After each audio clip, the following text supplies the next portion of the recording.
আসসালামু আলাইকুম। আজকে খুব মারাত্মক মারাত্মক নিউজ দেখেছি, গতকালকে দেখেছি, তার আগের দিনও দেখেছি। জুলাই যুদ্ধতে বর্তমানে অ্যাকচুয়ালি জুলাই যুদ্ধদের যে কী একটা অবস্থা হচ্ছে, কারণ তারা এক সরকারকে হটিয়ে যখন আরেক সরকারকে গদিতে বসিয়েছে, তারা তো জানে না কোন সরকারকে কীরকম।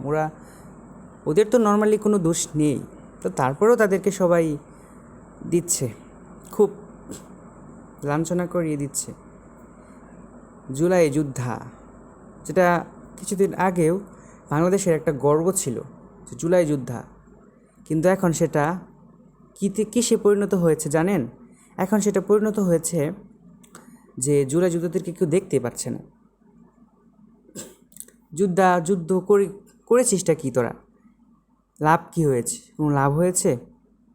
না, লাভ হয়নি। তাই তো এরকম নাটকীয় ঘটনা দেখতে পাচ্ছি।